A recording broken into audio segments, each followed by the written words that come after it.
एक बार की बात है, एक घने जंगल में एक छोटी सी कैटरपिलर रहती थी जो एक पत्ते पर रहती थी। कैटरपिलर छोटा और मोटा था और यह उस पौधे की कोमल हरी पत्तियों को खाना पसंद करता था जिस पर वह रहता था। वह प्रतिदिन पत्तियों को चबाता और पौधों की शाखाओं की छाया में आराम करता। लेकिन एक दिन कैटरपिलर जाग गया और पाया कि जिस पत्ते पर वह रह रहा था उसे एक भूखे पक्षी ने खा लिया था। छोटा कैटरपिलर तबाह हो गया था। उसके पास न घर था और न खाना। यह खोया हुआ और अकेला महसूस करता था।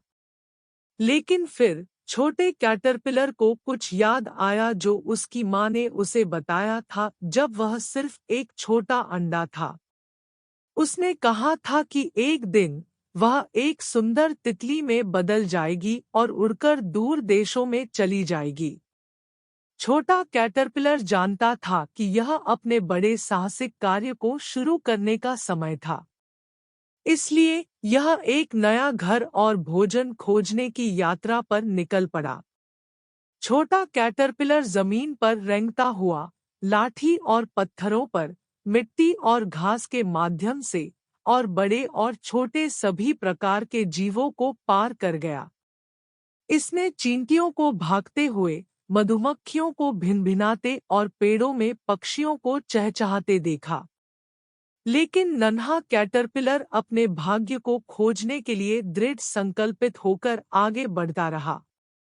दिन हफ्तों में बदल गए और छोटा कैटरपिलर थक गया और भूखा हो गया। उसे उपयुक्त घर या भोजन नहीं मिला था और वह आशा खोने लगी थी। लेकिन तभी एक दिन उसे एक खूबसूरत फूलों का बगीचा दिखा। उद्यान सभी आकार और आकार के रंग-बिरंगे फूलों से भरा हुआ था और इसमें स्वर्ग की तरह महक आ रही थी। छोटा कैटरपिलर एक गुलाबी फूल तक रेंगता हुआ गया और उसकी पंखुड़ियों को चबा लिया। यह बहुत स्वादिष्ट था। छोटे कैटरपिलर ने तब तक खाया और खाया जब तक वह भर नहीं गया, और फिर उसने फूल के तने पर आराम किया। आराम करने के दौरान छोटे कैटरपिलर को लगा कि उसके शरीर के अंदर कुछ अजीब हो रहा है। ऐसा लगा जैसे उसके अंदर की चीजें हिल रही थी और बदल रही थी। और फिर यह हुआ।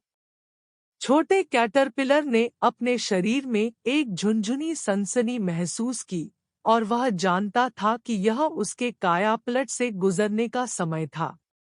उसने अपने चारों ओर रेशम का कोकून बना लिया और सो गया।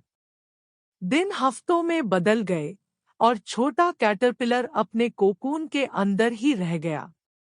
वह सोया और तितली की तरह हवा में उड़ने का सपना देखा।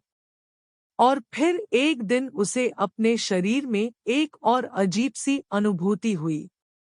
यह इसके कोकून से उभरने का समय था।